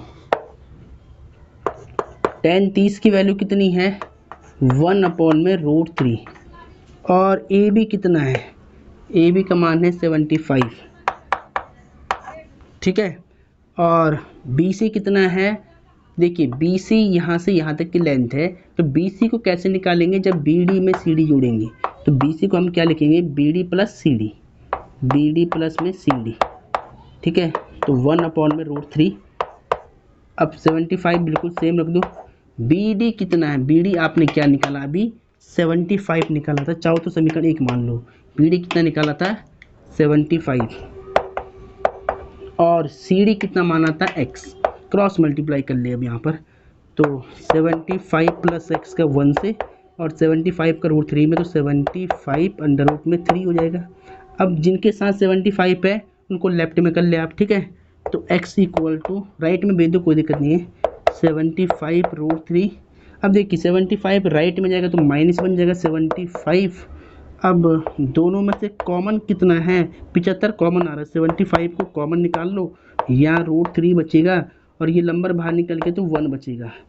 तो यानी इन दोनों जहाज़ों के बीच की जो दूरी है x वो कितनी होगी 75 इंटू में √3 माइनस 1 मीटर में है, ठीक है। ये आपका आंसर आ गया है। अब आप लिख सकते हैं लास्ट में कि अतः दोनों जहाज़ों के बीच की दूरी, दोनों जहाज़ों के बीच की दूरी, दोनों जहाज़ों के बीच की जो दूरी आई है वो कितनी आई है, वो ये वाली है, ठीक है। तो यहाँ पे लिख देना बराबर में ये वाला कि 75 √3 माइनस 1 मीटर, क्या लिखना है, इसके बाद बराबर लगा के आपको क्या लिखना है 75 √3 माइनस 1 मीटर, ये है दो जहाज़ के बीच की दूरी, ठीक है। तो ये क्वेश्चन भी आपका सॉल्व हो गया है और ये क्वेश्चन भी इम्पोर्टेंट है, इस क्वेश्चन को भी बिल्कुल सही से नोट करना है, ठीक है। तो इसको नोट कर ले पहले। अब डियर स्टूडेंट क्वेश्चन नंबर 14 को ध्यान से देखिए। 1.2 मीटर लंबी एक लड़की भूमि से 88.2 मीटर की ऊंचाई पर एक क्षैतिज रेखा में हवा में उड़ रहे गुब्बारे को देखती है। किसी भी क्षण लड़की की आंख से गुब्बारे का उन्नयन कोण 60 डिग्री है, कुछ समय बाद उन्नयन कोण घटकर 30 हो जाता है। इस अंतराल के दौरान गुब्बारे द्वारा तय की गई दूरी ज्ञात कीजिए। तो ये क्वेश्चन भी इम्पोर्टेंट है, इसको ध्यान से आपको समझना है। एक बार क्वेश्चन को ध्यान से सुनिए कि 1.2 मीटर लंबी एक लड़की भूमि से 88.2 मीटर की ऊंचाई पर एक क्षैतिज रेखा में हवा में उड़ रहे गुब्बारे को देखती है। किसी भी क्षण लड़की की आंख से गुब्बारे का उन्नयन कोण 60 डिग्री है और कुछ समय बाद उन्नयन कोण घटकर 30 हो जाता है। इस अंतराल के दौरान गुब्बारे द्वारा तय की गई दूरी ज्ञात कीजिए। डिस्टेंस फाइंड करना है, ठीक है। देखिए ध्यान से, इसका डायग्राम दे रखा है लेकिन इसका डायग्राम तुम्हें मैं बनाना सिखाऊंगा, ठीक है। देखिए कैसा बनेगा प्रैक्टिकली कि 1.2 मीटर लंबी एक लड़की, देखिए ध्यान से, यहाँ पर मान लिया कि ये क्षैतिज स्तर है, यानी भूमि है, क्षैतिज स्तर है नीचे वाला, ठीक है। ध्यान से समझना, क्षैतिज स्तर है, आपको केवल एक लाइन खींचनी है, ठीक है। यहाँ चौक चल नहीं रही तो इसलिए मैं इसको डार्क कर रहा हूँ। चलो, ये क्षैतिज स्तर है। अब यहाँ पर एक लड़की है, ध्यान से समझना, यहाँ एक लड़की है जिसकी ऊंचाई है 1.2 मीटर लंबी, ठीक है। लड़की की जो ऊंचाई है वो कितनी है 1.2 मीटर है, ठीक है। अब देखिए आगे क्या कहता है कि 1.2 मीटर लंबी एक लड़की भूमि से 88.2 मीटर की ऊंचाई पर एक क्षैतिज रेखा में हवा में उड़ रहे गुब्बारे को देखती है। देखिए यहाँ पर एक गुब्बारा है, देखिए ये लड़की यहाँ पर है और इसके सामने मान लिया यहाँ पर कहीं पर एक गुब्बारा है, ठीक है। इसको केवल मैं डायग्राम के लिए आपको बना रहा हूँ ऐसे समझाने के लिए। ये एक गुब्बारा है, ध्यान से समझना, ये लड़की है 1.2 मीटर लंबी, ये इस गुब्बारे को देख रही है, ठीक है। ये गुब्बारा है, आप चाहो तो इस रेखा को ऐसे खींच भी सकते पहले, ठीक है। तो चाहो तो मैं इसको ऐसे खींच भी सकता हूँ, ठीक है, ऐसे करके। ये गुब्बारा है तो मैंने इसकी स्थिति को दिखाने के लिए लंबी सी लाइन खींच ली ऐसे करके, ठीक है। चलो देखिए पहले ध्यान से, ये गुब्बारा है और ये लड़की है। अब क्या कहता है कि 1.2 मीटर लंबी एक लड़की भूमि से 88.2 मीटर की ऊंचाई पर एक क्षैतिज रेखा में हवा में उड़ रहे गुब्बारे को देखती है। किसी भी क्षण लड़की की आंख से गुब्बारे का उन्नयन कोण 60 है। देखिए ये लड़की इस गुब्बारे को देख रही है, तो इसको मिला दो। वो देख कहाँ से रही है? यहाँ से। यहाँ पर उसकी आंख होगी, तो यहाँ से वो इस गुब्बारे को देख रही है, तो इसको मिला दो ऐसे, स्केल रख करके ऐसे लाइन मिला दो। अब वो देख यहाँ से रही है, तो जहाँ से वो देख रही है वहाँ एंगल बनाने के लिए पहले एक क्षैतिज रेखा बनानी पड़ेगी। इसके समांतर, भूमि के समांतर एक क्षैतिज रेखा बना दी मैंने ऐसे करके सपोज कुछ, ठीक है। ये क्षैतिज रेखा होगी मेरे पास। चौक जरा चल दे रही है, आप सही से बना दे। चलो ठीक है, तो वो यहाँ से इस गुब्बारे को देख रही है और ये गुब्बारा है, ठीक है। ध्यान दो, ये गुब्बारा है इतना, ये मैंने इसको यहाँ से ज्वाइन कर दिया है। अब देखिए ये क्षैतिज रेखा है और ये दृष्टि रेखा है, वो यहाँ से देख रही है, तो उसके देखने का जो उन्नयन कोण है वो कितना है? 60 डिग्री है। तो यहाँ 60 एंगल बनेगा। कितना लिखा है मैंने यहाँ पे? 60 डिग्री, 60 डिग्री, ठीक है। अब क्या होता है देखिए आगे कि कुछ समय बाद उन्नयन कोण घटकर 30 हो जाता है। कुछ समय बाद मतलब जब ये गुब्बारा यहाँ से आगे जाएगा ना, तो एंगल छोटा होगा। तो अभी गुब्बारा यहाँ पर था, अब सपोज यहाँ की बजाय मान ले गुब्बारा यहाँ पहुँच गया, ठीक है। मान लिया पहले गुब्बारा यहाँ था, अब यहाँ की बजाय गुब्बारा यहाँ आ चुका है, ठीक है। जैसे ही गुब्बारा अब यहाँ की बजाय यहाँ आ गया, तो यहीं से जो एंगल बनेगा गुब्बारे के सीकर का, ठीक है, मतलब गुब्बारे का, ये लड़की यहाँ से इस गुब्बारे को यहाँ देखेगी, तो यहाँ से जो एंगल बनेगा वो कितना कह रहा है? 60 से घटकर कितना हो जाता है? 30 डिग्री हो जाता है। पहले 60 था, जब ये गुब्बारा कुछ समय बाद आगे पहुँचा तो एंगल छोटा हो जाएगा, तो वो कितना हो गया है? वो हो गया है 30 डिग्री, ठीक है। तो अब क्या कहता है? 30 हो जाता है। इस अंतराल के दौरान गुब्बारे द्वारा तय की गई दूरी ज्ञात कीजिए। यानी आपको क्या फाइंड करना है? देखिए इसको आप मिला दे पहले ऐसे ऐसे, इसको आप मिला भी सकते हैं नीचे बिल्कुल इस तरह से भूमि से, ठीक है। ऐसे करके भूमि से आप मिला सकते हैं, कोई दिक्कत नहीं है। अब देखिए ध्यान से, अब आपसे पूछ रहा है कि जब गुब्बारा यहाँ से यहाँ पहुँचा है, जब गुब्बारा यहाँ से यहाँ पर आया है, यहाँ से यहाँ पहुँचा है, तो इनके बीच की ये दूरी कितनी रही होगी? यानी ठीक है, क्वेश्चन में क्या लिखा है कि कुछ समय बाद उन्नयन कोण घटकर 30 हो जाता है। पहले 60 था, इतना 60 है, ये 30 हो गया है। अब कहता है कि इस अंतराल के दौरान जब एंगल 60 से 30 हुआ है, यानी जो ये दूरी तय की है गुब्बारे ने, ये दूरी कितनी है? गुब्बारे द्वारा तय की गई दूरी ज्ञात कीजिए। तो देखिए गुब्बारा यहाँ से यहाँ तक गया है, तो मान लो x मीटर है दूरी गुब्बारे की, ठीक है। अब जो गुब्बारे की हाइट है, भूमि नीचे ये वाली है, भूमि तो ये वाली थी। अब यहाँ से जो गुब्बारे की ऊंचाई है वो कितनी है? देखिए प्रश्न में लिखा है 88.2 मीटर। कितना लिखा है? 88.2 मीटर की ऊंचाई पर गुब्बारा उड़ रहा है भूमि से, यानी क्षैतिज रेखा से। देखिए इस भूमि से गुब्बारे की जो हाइट है वो कितना है? 88.2 मीटर है। अब देखिए इतनी तो इसकी हाइट है लड़की की, 1.2 मीटर लंबी तो लड़की है, वो यहाँ से देख रही है। तो अब देखिए हमें अगर ये हाइट निकालनी होगी, देखिए ये समकोण त्रिभुज बन गया। देखिए यहाँ पर नाम रख दो पहले आप इसका, इस पॉइंट को मान लो A, इस पॉइंट को मान लो B, इस पॉइंट को C, इस पॉइंट को D, इस पॉइंट को E, और इस पॉइंट को F, इस पॉइंट को G और इस पॉइंट को H, ठीक है। अब देखिए ध्यान से कि ये वाली दूरी कितनी है? 88.2 मीटर है, और ये इतनी दूरी क्या है? 1.2 मीटर है। अगर ये 1.2 मीटर है तो ये भी 1.2 मीटर हो जाएगा और ये भी 1.2 मीटर हो जाएगा। तो यहाँ मैं लिख सकता हूँ सीधा 1.2 मीटर, ठीक है। आयत बना हुआ देखिए CBFE आयत बना है, रेक्टेंगल बना है, अपोजिट साइड रेक्टेंगल में इक्वल होगी। ये 1.2 मीटर है तो ये भी क्या हो जाएगा? 1.2 मीटर हो जाएगा। अब ये टोटल लेंथ कितनी है? यहाँ से यहाँ तक 88.2 मीटर है और ये है 1.2 मीटर। जब 88.2 में से अगर 1.2 माइनस होगा तो आपको ये मिल जाएगा AB। तो AB को आपको कैसे निकालना है? 88.2 में से आपको ये दूरी को हटा देना है, 1.2 को माइनस करना है इसे। तो 2 में से 2 गया 0, पॉइंट का पॉइंट, 8 में से 1 जाएगा 7 और 8 का 8, 87 आएगा। यानी अगर ये दूरी 88.2 है और ये दूरी 1.2 मीटर है तो ये दूरी कितनी होगी 87 मीटर। पॉइंट के बाद जीरो की वैल्यू नहीं होती है, 87 मीटर। ठीक है, तो ये निकाल दिया आपने।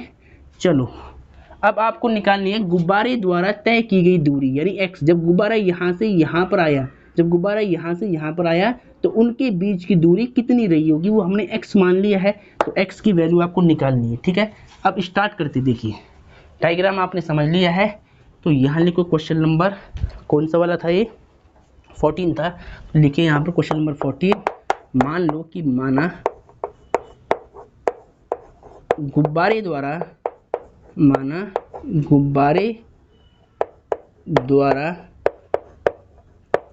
तय की गई दूरी, माना गुब्बारे द्वारा तय की गई दूरी, गुब्बारे द्वारा तय की गई दूरी को मान लिया आपने x मीटर। ठीक है, ये x है तो ये भी x होगा, इसकी तो हमें जरूरत नहीं पड़ेगी तो इसको रहने दो, तो ये x मीटर हो गया। ठीक है, अब देखिए जो समकोण त्रिभुज है, एक समकोण त्रिभुज तो ये बना है FGH और एक बना है ABF, पूरा ये समकोण त्रिभुज है। तो देखिए पहले मैं क्या कर रहा हूँ, FGH को लेता हूँ। ठीक है, तो आप यहाँ पे लिखें समकोण त्रिभुज FGH में, देखिए ध्यान से, FGH में tan थीटा आपको लगाना है। मोस्टली यूज क्या होता है, tan थीटा।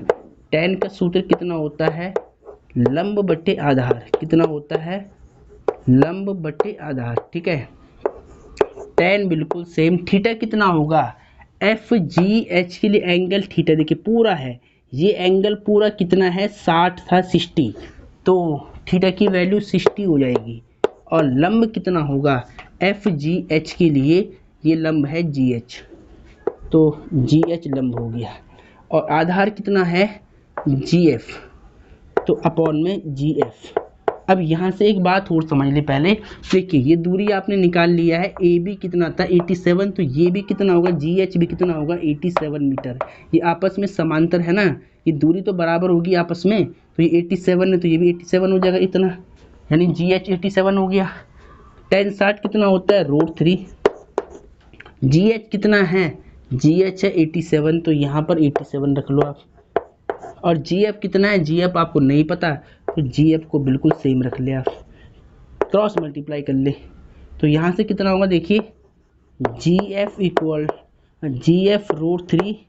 ठीक है, √3 की GF में होगी तो √3 GF इक्वल टू 87, और यहाँ से GF की वैल्यू निकाल ले, तो GF इक्वल टू 87 मल्टीप्लाई का नंबर डिवाइड में आएगा, इसको मान लो समीकरण नंबर 1। क्या मान लो, समीकरण नंबर 1।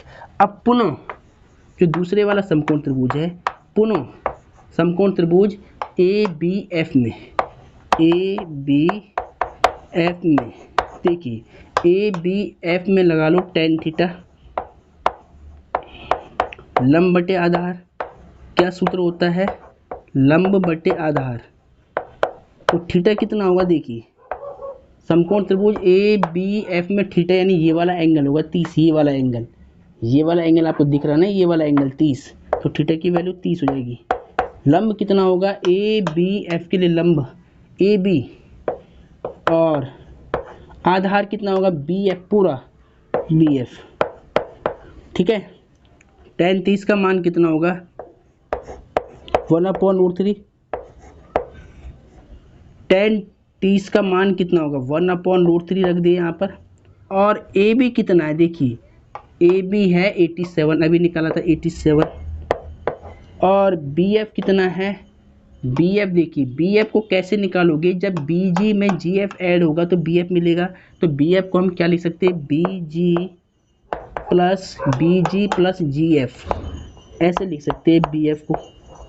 ठीक है, अब देखिए 1/√3 बिल्कुल सेम है, 87 को आप फिलहाल सेम रख ले, और BG कितना देखिए, BG का मान आपने निकाला है, BG को आपने x माना था तो यहाँ x रख लो आप।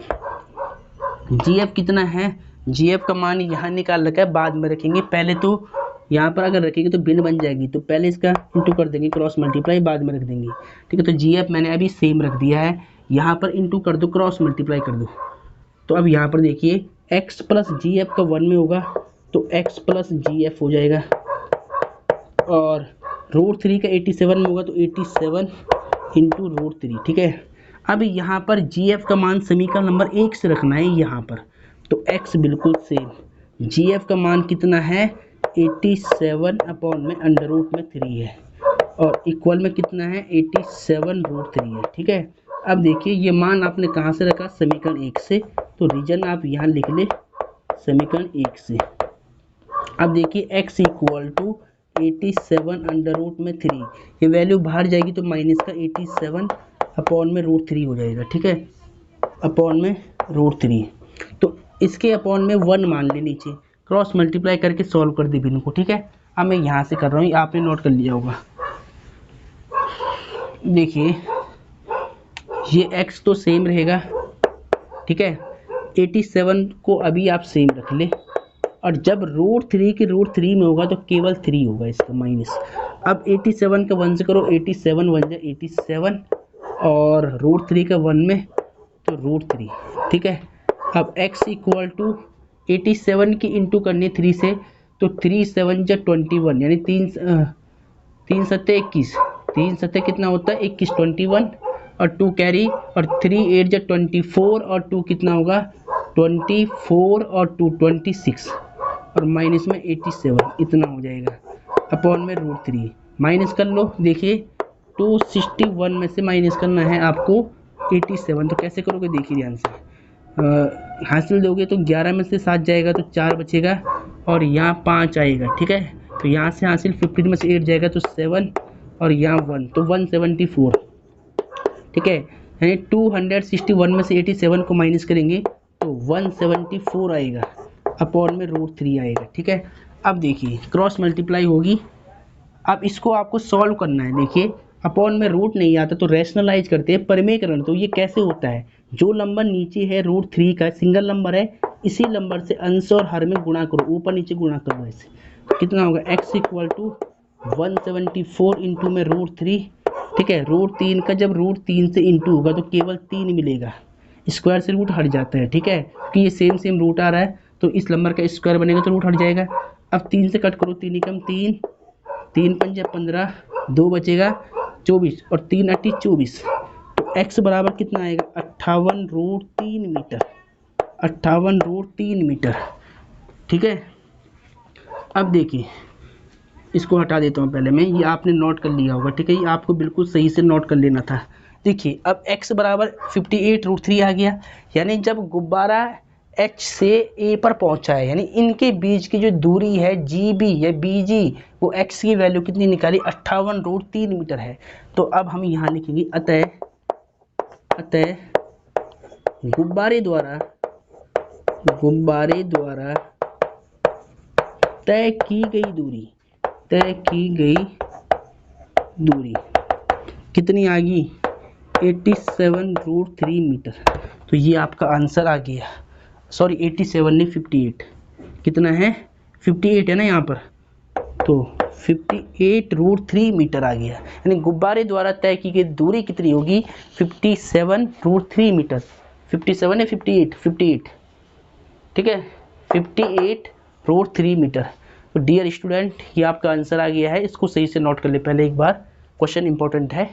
देखिए क्वेश्चन नंबर 14 हो गया है, क्वेश्चन नंबर 15 को ध्यान से देखिए। क्वेश्चन नंबर 15 भी इंपॉर्टेंट है, जब अगर पेपर थोड़ा हार्ड आता है तो ये क्वेश्चन वो दे देता है यहाँ से। ठीक है, देखिए question number 15 is most important. Screen पे क्वेश्चन को ध्यान से देखिए।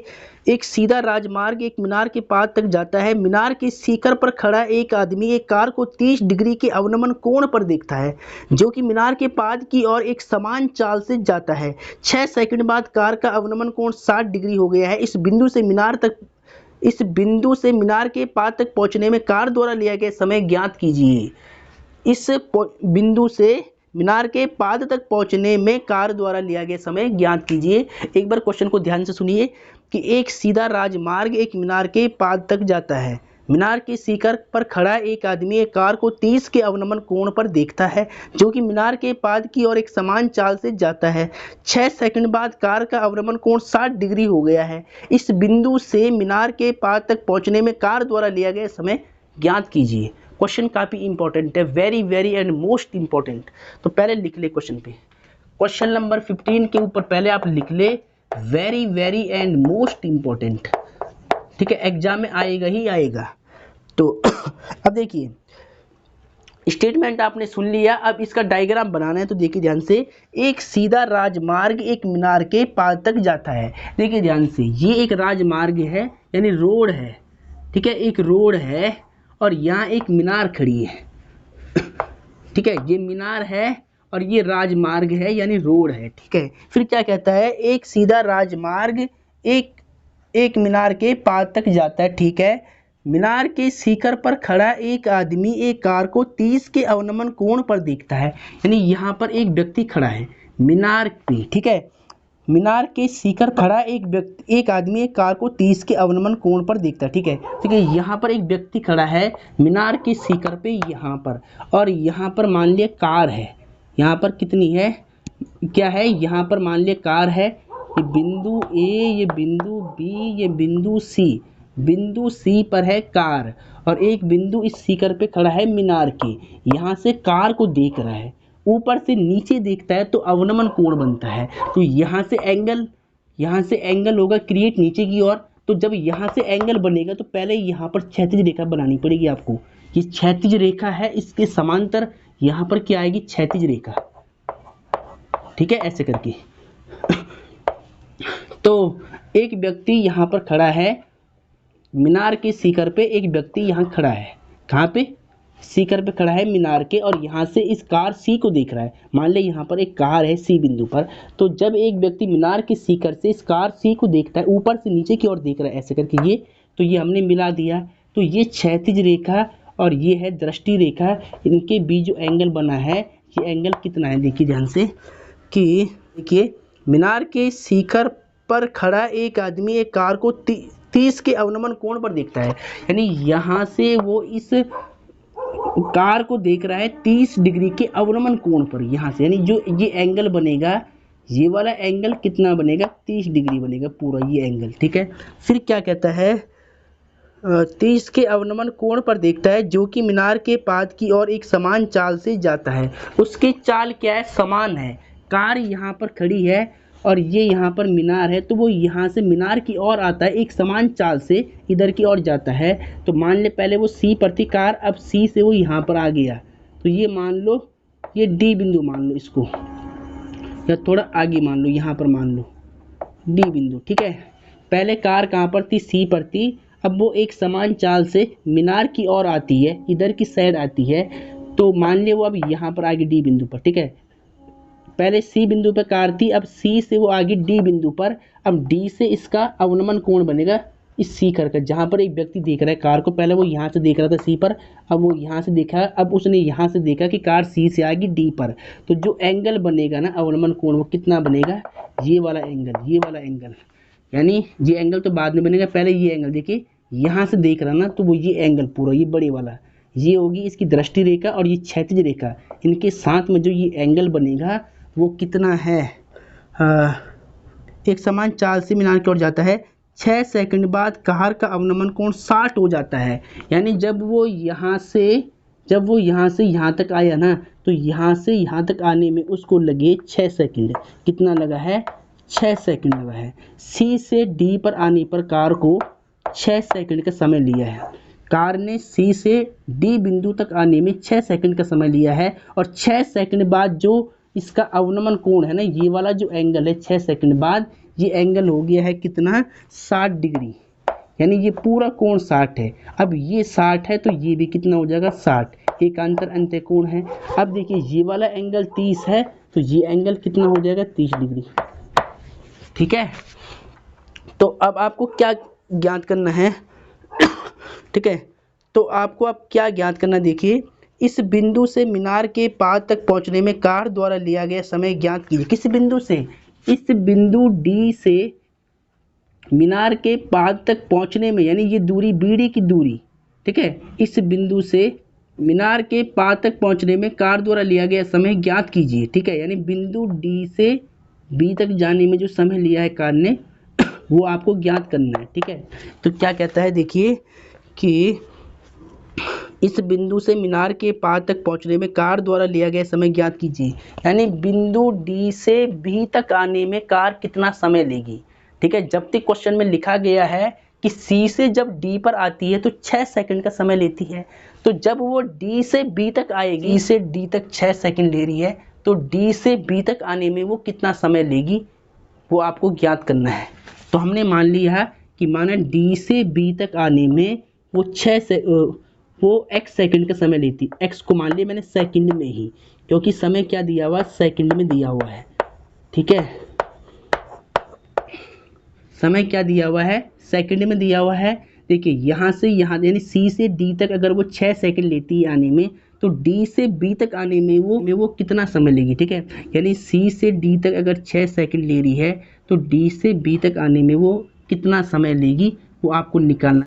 देखिए उसने क्या बोला है कि सी से डी तक आने में अगर 6 सेकंड लगता है कार को, तो डी से बी तक आने में कितना सेकंड लगेगा। तो मान लिया कि डी से बी तक आने में x सेकंड लेगी कार, समय को सेकंड में मान लिया x, और x की वैल्यू आपको निकालनी है। तो अब देखिए इसको मान लो आप p। ठीक है, अब देखिए ध्यान से, ये ए बी डी एक समकोण त्रिभुज बन गया ए बी डी, और एक बन गया ए बी सी। तो अब देखिए ध्यान से, आपको क्या करना है, यहाँ पे लिखना है कि माना कार द्वारा लिया गया समय हमने मान लिया कि कार द्वारा लिया गया जो समय है ना डी से बी तक आने में, मीनार तक आने में जो कार ने समय लिया है वो मान लिया हमने बी डी, और बी डी की वैल्यू मान ली x सेकंड में। जो आंसर आएगा वो सेकंड में ही आएगा आपका। ठीक है, x सेकंड मान लिया। अब देखिए जो समकोण त्रिभुज है उनको लेकर चलो, एक समकोण त्रिभुज बनाए ए बी डी। तो हम यहाँ क्या लिखेंगे, समकोण त्रिभुज ए बी डी में क्या लिखेंगे, समकोण त्रिभुज ए बी डी में एंगल कितना है, 60 डिग्री है। तो यहाँ लगा देंगे tan 60। पहले तो लिख लो tan थीटा, और सूत्र क्या होता है, लंब बटे आधार। tan का सूत्र क्या होता है, लंब बटे आधार। ठीक है, अब देखिए ध्यान से, tan सेम रहेगा, थीटा कितना रहेगा, ए बी डी समकोण त्रिभुज के लिए थीटा है 60, तो यहाँ 60। लंब कितना होगा, ए बी डी के लिए जो लंब है वो ए बी है, तो ए बी लंब। आधार कितना है, आधार है बी डी। ठीक है, tan 60 का मान कितना होता है, √3 होता है tan 60 का मान। ए बी कितना है, ए बी नहीं पता है आपको, तो ए बी को मान लो ए बी है। ठीक है, ऐसे रख दो। और बी डी कितना है, बी डी को आपने x मानना है, तो बी डी को लिख लो आप x। ठीक है, ए बी की वैल्यू नहीं थी वो हमने सेम रख दिया है, बी डी को x माना था, यहाँ पर x रख दिया है। क्रॉस मल्टीप्लाई कर लो, तो यहाँ 1 मान लो, ए बी बन जाए ए बी हो जाएगा, और x का √3 से इंटू होगा तो √3 इंटू x हो जाएगा। इसको मान लो समीकरण नंबर 1। ठीक है, फिर पुनः ये दूसरे वाला समकोण त्रिभुज है, पुनः समकोण त्रिभुज ए बी डी नहीं ए बी सी। तो यहाँ लिखेंगे पुनः समकोण त्रिभुज ए बी सी में आप लगा लो tan थीटा, क्या लगा लो, tan थीटा। पुनः समकोण ए बी सी में लगा लो tan थीटा। और tan का सूत्र क्या होता है, लंब बटे आधार। क्या होता है, लंब बटे आधार। tan बिल्कुल सेम रहेगा। ठीक है, और थीटा क्या होगा, ए बी सी के लिए 30 हो जाएगा थीटा, तो यहाँ पर रख दो 30, tan 30 हो जाएगा। ठीक है, और लंब कितना है, लंब तो ए बी रहेगा। आधार कितना है, आधार बी सी है पूरा। tan 30 की वैल्यू कितनी होगी, 1/√3 होगी। और ए बी कितना है, तो ए बी आपने नहीं निकाला है, ए बी की वैल्यू आपने निकाल लेके बाद में रख देंगे, अभी तो मैं ए बी का ए बी रख रहा हूँ। और बी सी कितना है, इसको मैं यहाँ करता हूँ, देखिए इसको यहाँ से देखिए, tan 30 की वैल्यू कितनी होती है, 1/√3 होती है। और ए बी को अभी आप सेम रख ले। और बी सी का मान कैसे लोगे, देखिए बी सी ये भुजा आएगी पूरी, समकोण त्रिभुज ए बी सी के लिए ये बी सी है आधार, तो बी सी कैसे निकालोगे, जब बी डी में सी डी ऐड करोगी तो यहाँ B D plus C D लिखना पड़ेगा ऐसे, ठीक है। 1/√3 बिल्कुल सेम रहेगा। ए बी कितना है, देखिए ए बी का मान आपने यहाँ निकाला है समीकरण नंबर 1 में, तो यहाँ आप रिजल्ट लिख ले समीकरण 1 से, समीकरण 1 से, ठीक है। ए बी का मान समीकरण 1 से मैं यहाँ पर क्या रखूँगा, √3x, तो ए बी का मान है √3x, ठीक है। और बी डी कितना है, बी डी है x सेकंड में, और सी डी कितना था, सी डी था 6 सेकंड, यहाँ पर दूरी कितनी है 6 सेकंड है, तो 6 रख दिया मैंने। क्रॉस मल्टीप्लाई कर लो अब, x + 6 का 1 में तो x प्लस में 6, और √3x का √3 में होगा, तो √3 का जब √3 से होगा तो केवल 3 होगा, और यहाँ x वेरिएबल है तो x साथ में आएगा। अब देखिए 6 बिल्कुल सेम रहेगा 3x, और ये x जाएगा उधर तो माइनस का x हो जाएगा, ठीक है। अब 6 बिल्कुल सेम रहेगा, और 3x में से एक x घटा दो तो 2x मिलेगा, और इंटू का 2 भाग में आएगा तो x = 6/2, और 2 से भाग कर लो, 2 3 6, तो x बराबर कितना आएगा 3 सेकंड। तो समय को हमने सेकंड में लिया था, तो ठीक है, ठीक है। यहाँ क्या लिखा है 3 सेकंड, 2 3 6 हो गया तो 3 सेकंड, यानी C से D तक अगर कार 6 सेकंड लेती है आने में, तो D से B तक जाने में लेगी 3 सेकंड। समय को हमने सेकंड में ही लिया दोनों जगह, ठीक है। तो सेकंड में कितना आया, D से B तक जाने में कार को लगते हैं 3 सेकंड, ये आपका आंसर आ गया, ठीक है। तो अब आपको क्या लिखना है, लास्ट में यहाँ पे लिखना है कि अतः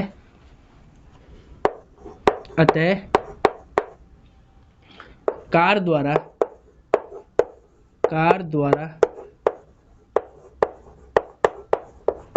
लिया गया समय, अतः कार द्वारा लिया गया समय, तो समय कितना था x था, x की वैल्यू कितनी निकाली 3 सेकंड, तो 3 सेकंड आप लिख ले। आंसर आप चेक कर लेना, क्वेश्चन काफ़ी इंपॉर्टेंट है, ये क्वेश्चन क्या है, मोस्ट इम्पॉर्टेंट है, इसको बिल्कुल सही से सॉल्व करना है। तो डियर स्टूडेंट, ऐसे इसको आपको सॉल्व करना था, तो इसको बिल्कुल सही से आप लिख ले एक बार, ठीक है। आज के लेक्चर में हमने जो एक्सरसाइज 9.1 थी उसके सभी एग्जाम्पल और सभी क्वेश्चन को सॉल्व कर लिया है। आज के लेक्चर में तो हमने केवल एक्सरसाइज के जो जितने भी क्वेश्चन थे वो सारे क्वेश्चन सॉल्व किए हैं, लेकिन जो एग्जाम्पल और ये सब मैंने आपको समझा रखा है। और आज ये लेक्चर, ये जो चैप्टर है, ये संपूर्ण रूप से समाप्त हो गया है। चैप्टर 9 के हमने एक एक सवाल जो इस चैप्टर के जो अध्याय के अंदर थे वो सभी सवाल आपको समझाई है, और सभी सवाल मोस्ट इम्पॉर्टेंट है। तो ये सवाल आपको बिल्कुल सही से रिपीट करना है, और ये सवाल मोस्ट इम्पॉर्टेंट है, इस पर लिखना आप very very and most important. तो आज के लेक्चर को बेसिकली यहीं पर समाप्त करते हैं। अगर वीडियो आपको अच्छी लगती है तो वीडियो को लाइक और चैनल को सब्सक्राइब जरूर कीजिएगा। जय हिंद, जय भारत, वंदे मातरम।